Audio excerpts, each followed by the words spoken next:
Hello दोस्तों, नमस्कार। दिन भर की बड़ी खबर बिना देरी के आपको बताएंगे, जहां सबसे पहले बताएंगे मोदी की गर्जना से घबराया पाकिस्तान, दौड़े दौड़े गया चीन की शरण में, जिसके बाद उल्टा चीन ने ही पाकिस्तान को सुना दिया। तो वहीं आपको बताएंगे पीओके से आई 35 लाख की एमडी ड्रग्स, थाना इंचार्ज ने पकड़ा तो मिर्च स्प्रे से हुआ बड़ा हमला। बताएंगे आपको ये चौंका देने वाली खबर। तो वहीं स्लोवाकिया के प्रधानमंत्री पर हमले पर प्रधानमंत्री मोदी ने भी जताया दुख। बताएंगे क्या कहा उन्होंने, साथ ही साथ सारी बड़ी जानकारियां बताएंगे। बस वीडियो के अंत तक बने रहेगा। और खबरों में आगे बढ़ने से पहले देश भारत का पुरजोर समर्थन करते हैं तो वीडियो को लाइक करके चैनल को सब्सक्राइब करके बेल आइकन दबा के कमेंट में जय हिंद कहना मत भूलेगा। बात करें पहली बड़ी खबर की, जहां मोदी की गर्जना से घबराया पाकिस्तान, पीओके बचाने के लिए चीन की शरण में पहुंचा। जी हां, पीओके में चल रहे हिंसक प्रदर्शन के बीच भारतीय नेताओं की गर्जना से पाकिस्तान सरकार हिल गई है। पाकिस्तान के मंत्री अब चीन का दौरा शुरू कर दिए हैं। पाकिस्तान के डिप्टी सीएम इशाक डार ने कश्मीर के मुद्दे पर चीन से मदद की गुहार लगाई है। पाकिस्तानी मीडिया के मुताबिक चीन ने पाकिस्तान को कश्मीर के मुद्दे पर साथ देने का भरोसा दिया है। चीन ने कहा है कि वो इस्लामाबाद की संप्रभुता और अखंडता का समर्थन करता है। पाकिस्तानी मीडिया के मुताबिक चीन के विदेश मंत्री वांग यी ने कहा है कि वो पाकिस्तान चीन इकोनॉमिक कॉरिडोर के अपग्रेड वर्जन को बढ़ावा देने के लिए भी तैयार है। दूसरी तरफ पीओके से गुजरने वाले सीपीईसी का भारत कड़ा विरोध करता है। भारत का कहना है कि पीओके भारत का अभिन्न अंग है। पाकिस्तान के विदेश मंत्री इशाक डार ने कहा कि काराकोरम हाईवे चीन और पाकिस्तान दोनों देशों के भौगोलिक कनेक्टिविटी के लिए अहम है और सीपीईसी इसका महत्वपूर्ण हिस्सा है। काराकोरम हाईवे पीओके से होकर गुजरता है और इसे भारत के विरोध के बावजूद बनाया गया है। वहीं चीन के विदेश मंत्री ने कहा कि चीन पाकिस्तान की सुरक्षा, संप्रभुता और अखंडता का समर्थन करता है। इसके अलावा पाकिस्तान के क्षेत्रीय और अंतर्राष्ट्रीय मामलों में चीन उसके साथ खड़ा है, यानी कि एक तरीके से आश्वासन दिया है चीन ने कि हम हर मुद्दे पर तुम्हारे साथ खड़े हैं। लेकिन जिस प्रकार से चीन के विदेश मंत्री इशाक डार कश्मीर मसले पर, पीओके के मसले पर चाइना भागे भागे पहुंचे हैं, दोस्तों ये दिखाता है कि पाकिस्तान को पता है कि भारत की बढ़ती ताकत के बीच पाकिस्तान के लिए दुर्लभ हो जाएगा पीओके को बचाना, पीओके को सस्टेन रखना। ऐसे में किसी भी वक्त किसी भी समय पीओके भारत का होगा, ये बात भी तय है। तो वहीं आपको बता दें, पाकिस्तान के बाद अब यूक्रेन युद्ध के बीच बीजिंग पहुंचे पुतिन। शी जिनपिंग ने कहा चीन हमेशा रहेगा रशिया का अच्छा भागीदार। जी हां, यूक्रेन से चल रहे युद्ध के बीच रूसी राष्ट्रपति व्लादिमीर पुतिन बीजिंग पहुंच गए। उन्होंने बृहस्पतिवार को चीन के राष्ट्रपति शी जिनपिंग से मुलाकात की। जिनपिंग ने राजकीय यात्रा पर आए रशिया के राष्ट्रपति व्लादिमीर पुतिन का एक आधिकारिक समारोह में शानदार स्वागत किया। इस दौरान उन्होंने कहा कि चीन हमेशा रशिया का अच्छा भागीदार बना रहेगा। चीन और रशिया ने मिलकर अपने देशों को कायाकल्प करने की प्रतिक्रिया भी ली। बता दें कि फरवरी 2022 में यूक्रेन पर मॉस्को के हमले के बाद से रशिया आर्थिक रूप से चीन पर अधिक निर्भर हो गया है और इन परिस्थितियों के बीच पुतिन की बीजिंग यात्रा हो रही है। पुतिन के बीजिंग पहुंचने पर शी जिनपिंग ने चीन रशिया संबंधों की सराहना की है। चीनी राज्य मीडिया के अनुसार राष्ट्रपति शी जिनपिंग ने अपने समकक्ष व्लादिमीर पुतिन के साथ अपने देशों का कायाकल्प करने के लिए मिलकर काम करने का वादा किया। तो वहीं बता दें, पीओके से आई 35 लाख की एमडी ड्रग्स, थाना इंचार्ज ने पकड़ा तो मिर्च स्प्रे से हुआ हमला चौंका देगी। वाकई में ये कहानी, जी हां, मध्य प्रदेश की आर्थिक राजधानी इंदौर से बड़ी खबर है। इंदौर की नारकोटिक्स विंग ने खरगोन जिले से बड़ी मात्रा में एमडी ड्रग्स पकड़ी है। इस ड्रग्स की कीमत 30 से 35 लाख रुपए है। ड्रग्स के साथ ही नारकोटिक्स टीम ने 2 लोगों को गिरफ्तार किया है, जबकि एक शख्स भागने में सफल हो गया। इस मामले में चौंकाने वाली बात यह है कि ये ड्रग्स कहीं और से नहीं बल्कि पाकिस्तान अधिकृत कश्मीर यानी पीओके से आई थी। पीओके से इस ड्रग्स को लाने वाला शख्स ही फरार हो गया है। टीम उसकी तलाश कर रही है। इस पूरे वाक्य की कहानी भी हैरान करने वाली है। गौरतलब है कि 15 मई को नारकोटिक्स अधिकारी खरगोन जिले के कब्रिस्तान के पास चेकिंग कर रहे थे। इस बीच उनका सामना इंदौर के ड्रग तस्करों सलीम और शाहरुख से हो गया। दोनों अधिकारियों से उलझ गए और विवाद बढ़ गया। ये विवाद इतना ज्यादा बढ़ गया कि इन ड्रग तस्करों ने नारकोटिक्स थाना प्रभारी प्रवीण ठाकरे की आंखों में मिर्च स्प्रे डालकर भागने की कोशिश की, लेकिन जब वे इसमें नाकाम हुए तो ठाकरे के हाथ को दांतों से काटने की कोशिश की। इसके बावजूद भी ठाकरे ने उनको छोड़ा नहीं। इस बीच टीम ने दोनों को दबोच लिया। जी हां, तो वहीं बता दें, पीओके में पाकिस्तान ने जो किया सो किया, भारत ने भी दिल तोड़ा। जी हां, कश्मीरी एक्टिविस्ट का छल का दर्द कहती ये बात। दरअसल पाकिस्तान के कब्जे वाले कश्मीर में बीते कुछ दिन से हालात काफी तनावपूर्ण है। महंगाई और बिजली बिलों के मुद्दों को लेकर हुए विरोध प्रदर्शन में 4 लोगों की मौत पीओके में हुई है। हिंसा भड़कने के बाद पाकिस्तानी प्रधानमंत्री शहबाज शरीफ ने 23 अरब रुपए रिलीज करने का आदेश दिया, जिससे लोगों को महंगाई में राहत मिल सके। इस घोषणा के बाद हड़ताल वापस ले ली गई, लेकिन लोगों का गुस्सा पूरी तरह से शांत नहीं है। पीओके में लोग अभी भी कई मांगों पर मुखर हैं। पीओके के हालात को लेकर पाकिस्तानी यूट्यूबर आरजू काजमी ने स्कॉटलैंड में रहने वाले कश्मीरी कार्यकर्ता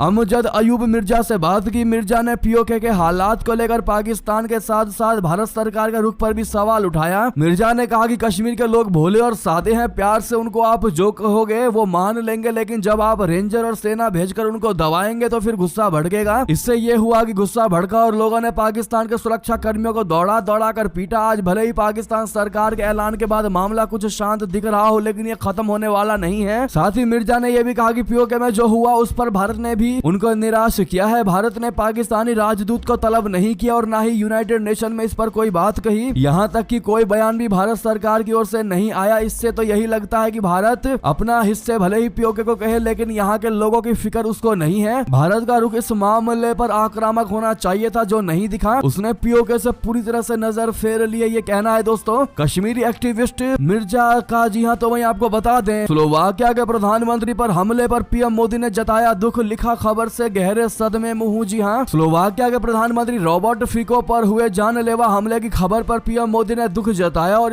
इसे हमले के कायरतापूर्ण बताते हुए इसकी निंदा की। बुधवार को एक राजनीतिक कार्यक्रम के दौरान स्लोवाकिया के प्रधानमंत्री रॉबर्ट फिको को कई गोलियां मारी गई, जिसने इस छोटे से देश को झकझोर कर रख दिया और पूरे यूरोप में इसकी गूंज सुनाई दी। तो वहीं प्रधानमंत्री मोदी जी ने सोशल मीडिया प्लेटफॉर्म एक्स पर लिखा कि स्लोवाकिया के प्रधानमंत्री रॉबर्ट फिको पर हुई गोलीबारी की खबर से गहरा सदमा पहुंचा। मैं इस कायरतापूर्ण कृत्य की निंदा करता हूं और पीएम फिको के जल्दी स्वस्थ होने की कामना करता हूं। इस मुश्किल समय में भारत स्लोवाकिया के लोगों के साथ खड़ा है। खबर के अनुसार रॉबर्ट फिको बुधवार को स्लोवाकिया के शहर हैंडलोवा में अपने समर्थकों से मिल रहे थे। इसी दौरान हमलावर ने रॉबर्ट फिको को करीब से 5 गोलियां मार दी। इस हमले में रॉबर्ट फिको गंभीर रूप से घायल हुए हैं और उनका इलाज चल रहा है। तो वहीं प्रधानमंत्री के सुरक्षा कर्मियों ने मौके से ही आरोपी हमलावर को पकड़ लिया, जिसकी पहचान जुराज सिंटूला जो 71 वर्ष के रूप में हुई है। आरोपी एक कवि है और बताया जा रहा है कि वो रॉबर्ट फिको की नीतियों से नाराज था और इसी के चलते उसने फिको पर हमला किया। तो वहीं बता दें पूर्व रॉ यानी RAW और NIA प्रमुख को मिली Z श्रेणी की सुरक्षा। खालिस्तानी खतरों के बीच केंद्र ने लिया ये फैसला। जी हां, खालिस्तानी संगठनों से निपटने में अहम रोल अदा करने वाले पूर्व भारतीय अधिकारियों पर खालिस्तानी संगठनों से बढ़ते खतरों को देखते हुए सरकार ने इन अधिकारियों की सुरक्षा को बढ़ा दिया है। केंद्रीय खुफिया एजेंसी को पता चला था कि कुछ अधिकारियों पर खालिस्तानी समूहों से खतरा मंडरा रहा है। बढ़ते खतरों को देखते हुए पूर्व रॉ प्रमुख सामंत गोयल और पूर्व NIA प्रमुख दिनकर गुप्ता को Z श्रेणी की सुरक्षा दी गई है। अब इन 2 पूर्व शीर्ष अधिकारियों को CRPF सुरक्षा प्रदान कर रही है, जो कुछ सप्ताह पहले सेवानिवृत्त हुए थे। तो वहीं एक बार फिर सुनाई दी भारतीय डंके की गूंज। इस मामले में जापान, ऑस्ट्रेलिया, कोरिया तक पछाड़ा। जी हां, भारत में बेशक इंटरनेट क्रांति विकसित देशों के मुकाबले थोड़ा बाद में आया, लेकिन आज एशिया के देशों में भारत की तूती बोल रही है। अगर बात करें डेटा सेंटर स्थापित करने की, तो भारत ने हाल ही में Australia, Hong Kong, SAR, Japan, Singapore और कोरिया जैसे देशों को पीछे छोड़ दिया है। भारत बड़े अपाक देशों में यानी कि चीन को छोड़कर अपेक देशों में 950 MW के डेटा सेंटर क्षमता वाला देश बन गया है। ये जानकारी CBRE south Asia private limited की एक रिपोर्ट से मिली है। भारत के बाद जापान दूसरा सबसे बड़ा डेटा सेंटर है और उसकी क्षमता 892 मेगावाट है। जापान के बाद ऑस्ट्रेलिया 773 मेगावाट, फिर सिंगापुर 718 मेगावाट, हांगकांग 613 मेगावाट और फिर कोरिया 531 मेगावाट की क्षमता वाला देश बन गया है। जी हाँ दोस्तों, ऐसे में एक बार फिर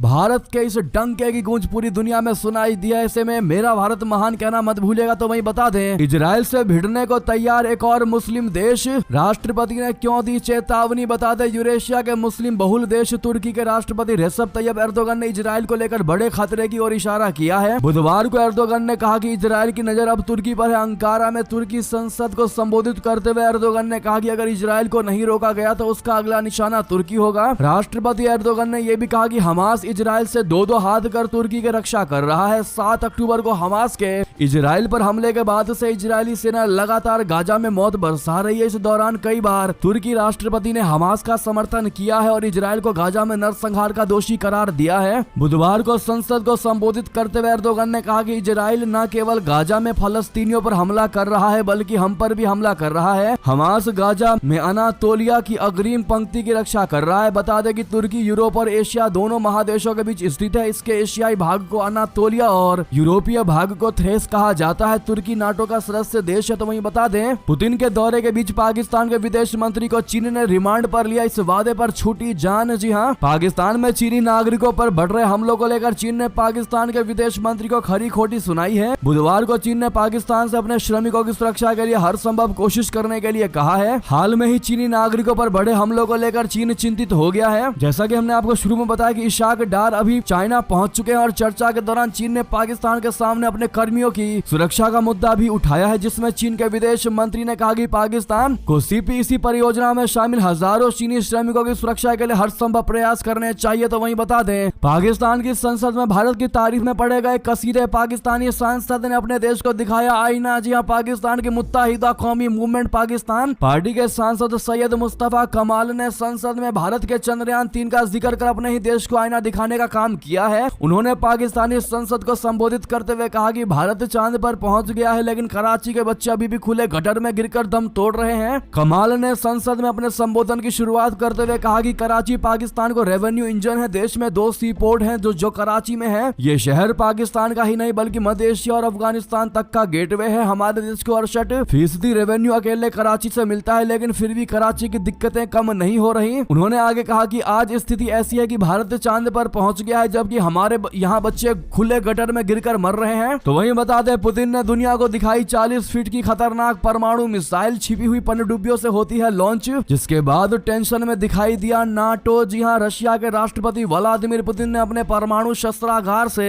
दी सेप्टर नाम की अंतर महाद्वीपीय बैलिस्टिक मिसाइल का खुलासा किया है। ये एक ऐसी मिसाइल है जिसे छिपी हुई पनडुब्बियों से लॉन्च किया जा सकता है। इस मिसाइल की लॉन्चिंग का वीडियो रूसी सेना ने जारी किया है। इसके बाद से पश्चिम के देशों में इसको लेकर एक चिंता दिखाई दे रही है। रूसी सेना की ओर से जारी रोंगटे खड़े कर देने वाले वीडियो में पुतिन के सबसे नए टेस्ट डील के दौरान पहली बार इस मिसाइल को एक्शन में दिखाया गया है। रूसी भाषा में इस मिसाइल को बुलावा कहा जाता है। परमाणु हथियार ले जाने वाली 40 फीट की इस मिसाइल की रेंज करीब 5160 मील, बोले तो 8304 किलोमीटर है। तो दोस्तों वहीं बता दें, लद्दाख में सेना ने तैयार किया दुनिया का सबसे ऊंचा टैंक सर्विस स्टेशन। अब निकलेगी चीन की हवा। जी हां, भारत ने लद्दाख में LAC के पास दुनिया का सबसे ऊंचा टैंक सर्विस स्टेशन तैयार कर चीन की हवा निकाल दी है। भारतीय सेना ने चीन सीमा के पास दुनिया की सबसे ऊंची टैंक मरम्मत सुविधा तैयार कर दुनिया को चौंका दिया है। पूर्वी लद्दाख में अपने 500 से अधिक टैंकों और पैदल सेना के लड़ाकू वाहनों को तैनात करने के साथ भारतीय सेना ने अपने अभियानों का समर्थन करने के लिए उस क्षेत्र में दुनिया की 2 सबसे ऊंची टैंक मरम्मत सुविधाएं स्थापित करके एक तरह का रिकॉर्ड बनाया है। भारतीय सेना ने न्योमा में चीन सीमा के पास DVO सेक्टर में 14,500 फीट से अधिक की ऊंचाई पर 2 बख्तरबंद वाहन रखरखाव और मरम्मत सुविधाएं स्थापित की हैं। तो वहीं बता दें, जयशंकर जी ने अमेरिकी चेतावनी का दिया करारा जवाब। कहा, छोटी सोच छोड़ो, चाबहार बंदरगाह से सबको होगा लाभ। जी हां, विदेश मंत्री जयशंकर जी ने कहा कि चाबहार बंदरगाह से पूरे क्षेत्र को लाभ होगा और इसको लेकर संकीर्ण सोच नहीं रखनी चाहिए। दोस्तों, इससे पहले अमेरिका ने चेतावनी दी थी कि ईरान के साथ व्यापारिक समझौते करने वाले किसी भी देश पर प्रतिबंधों का खतरा है। जयशंकर जी ने मंगलवार रात कोलकाता में एक कार्यक्रम में कहा कि अतीत में अमेरिका भी इस बात को मान चुका है कि चाबहार बंदरगाह की व्यापक प्रासंगिकता है। भारत ने सोमवार को सामरिक रूप से महत्वपूर्ण ईरान के चाबहार बंदरगाह को संचालित करने के लिए 10 साल के अनुबंध पर हस्ताक्षर किए हैं, जिससे नई दिल्ली को मध्य एशिया के साथ व्यापार बढ़ाने में मदद मिलेगी। तो वहीं बता दें, भारतीय अमेरिकी कारोबारी हुए PM मोदी जी के मुरीद। कहा, कोई विपक्षी नेता नहीं कर सकता उनका मुकाबला। जी हां, अमेरिका में भारतीय मूल के एक जाने माने समाज सेवी और कारोबारी ने कहा है कि प्रधानमंत्री नरेंद्र मोदी एकमात्र ऐसे नेता है जो अपने चुनावी भाषणों में भारत के भविष्य की बात कर रहे हैं और विपक्षी खेमे में कोई नेता उनकी ऊर्जा और सक्रियता का मुकाबला नहीं कर सकता। भारतीय अमेरिकी कारोबारी सुरेश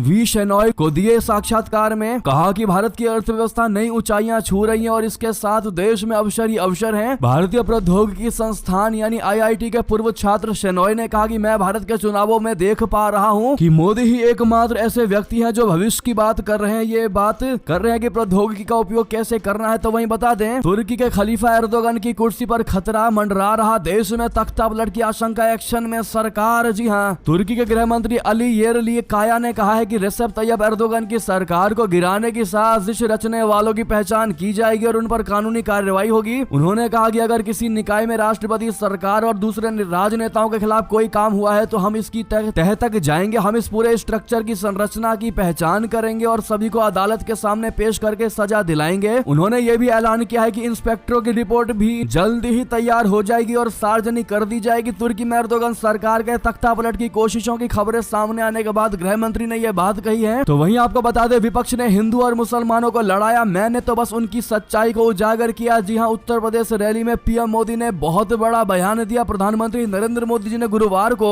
विपक्ष पर नागरिकता संशोधन अधिनियम यानी यानी CAA पर झूठ फैलाने का आरोप लगाया और कहा कि वो वोट बैंक की राजनीति करके हिंदू और मुसलमानों को लड़वा रहा है। पीएम मोदी ने उत्तर प्रदेश के लालगंज में एक सार्वजनिक सभा को संबोधित करते हुए कहा कि देश के लोग अब जानते हैं कि वोट बैंक की राजनीति करके और हिंदू और मुसलमानों को लड़वाकर आपने देश को 60 वर्षों से अधिक समय तक सांप्रदायिक आग में जलने दिया। आपने धर्मनिरपेक्षता का मुखौटा पहना था, लेकिन मोदी ने आपकी सच्चाई उजागर कर दी। जी हाँ, विपक्ष के खिलाफ तीखा हमला बोलते हुए मोदी जी ने कहा कि इंडी गठबंधन पूरी तरह से तुष्टीकरण की दलदल में डूब गई है। समाजवादी पार्टी के शीर्ष नेता हर दिन राम मंदिर को लेकर अच्छी टिप्पणी कर रहे हैं। उन्होंने CAA की सराहना करते हुए कहा कि शरणार्थियों को भारतीय नागरिकता देने का काम शुरू हो गया है। मोदी ने कहा ये वो लोग हैं जो लंबे समय से हमारे देश में शरणार्थी के रूप में रह रहे थे। ये वो लोग हैं जो धर्म के आधार पर भारत के विभाजन के पीड़ित थे। तो वहीं बता दें, आम आदमी पार्टी के खिलाफ ईडी लेगी अब तक का सबसे बड़ा एक्शन। सुप्रीम कोर्ट को दी जानकारी। जी हाँ, ईडी यानी प्रवर्तन निदेशालय ने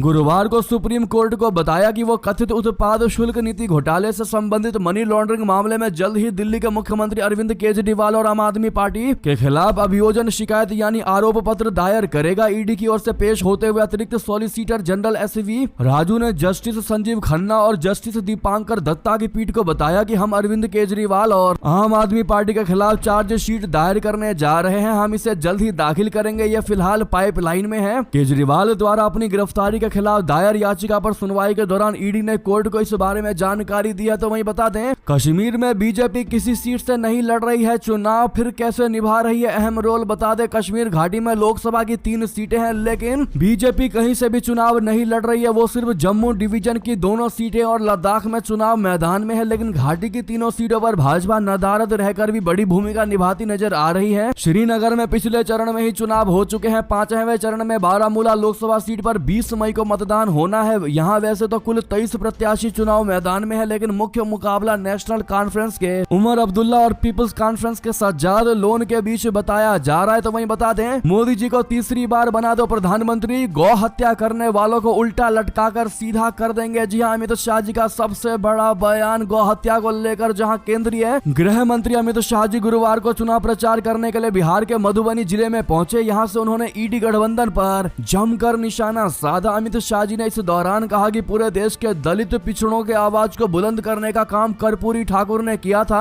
लालू जी से मैं सवाल पूछना चाहता हूं कि आप बिहार में 15 साल सीएम और केंद्र में 10 साल मंत्री रहे, लेकिन आपने कभी भी कर्पूरी ठाकुर का नाम भारत रत्न के लिए नहीं दिया। भारत रत्न के लिए उनका नाम दिया नरेंद्र मोदी ने। अमित शाह ने कहा कि नरेंद्र मोदी अति पिछड़ा समाज से आते हैं। देश में पहली बार यदि कोई अति पिछड़ा प्रधानमंत्री बना है तो वो है नरेंद्र मोदी। अमित शाह जी ने कहा कि अति पिछड़ा प्रधानमंत्री नरेंद्र मोदी ने देश को सबसे आगे बढ़ाने का काम किया। कश्मीर हमारा है, लेकिन मल्लिकार्जुन खड़गे साहब कहते हैं कि बिहार वालों का कश्मीर से क्या लेना देना है। मधुबनी का बच्चा कश्मीर के लिए अपनी जान दे सकता है, ये मैं बता सकता हूँ। कांग्रेस ने 370 को बच्चे की तरह संभाल कर रखा था, जिसे 5 अगस्त 2019 को नरेंद्र मोदी ने समाप्त कर दिया। लेकिन दोस्तों, इस पर आपकी क्या राय होगी बताइएगा जरूर। तो वहीं उन्होंने कहा कि इस क्षेत्र में पहले दौरा करने जब आया तो बड़ी मात्रा में गौ हत्या के मामले आते थे। मैं विश्वास दिला के जाता हूँ, मोदी जी को तीसरी बार प्रधानमंत्री बना दो। गौ हत्या करने वालों को उल्टा लटका कर सीधा करने का काम करेंगे। ये भूमि सीता माता की है, यहाँ ना गाय की हत्या होने देंगे ना गाय की तस्करी होने देंगे। ये नरेंद्र मोदी का वादा है। PFI पूरे देश को इस्लामिक स्टेट बनाना चाहता है। मोदी जी ने 100 जगहों पर रेड डलवाकर PFI वालों को जेल में डालने का काम किया। बहरहाल दोस्तों, क्या लगता है आपको, क्या वाकई में इस बार भी पीएम मोदी ही होंगे अगले प्रधानमंत्री या कोई और? जो भी राय हो बताइएगा जरूर। देखते हैं भारत की जनता की क्या राय है इस पर। तो वहीं दोस्तों, ये थी की सारी बड़ी खबरें। आपको हमारी खबर कैसी लगी? आशा करता हूँ बहुत अच्छी लगी होगी। थोड़ी भी अच्छी लगी तो वीडियो को जरूर लाइक करिएगा, और चैनल पर नए हैं तो सब्सक्राइब कर लीजिएगा इस चैनल को, और वीडियो को शेयर करते हुए कमेंट में जय हिंद जय भारत कहना मत भूलेगा। मिलता अगली बड़ी खबर में। बहुत बहुत धन्यवाद।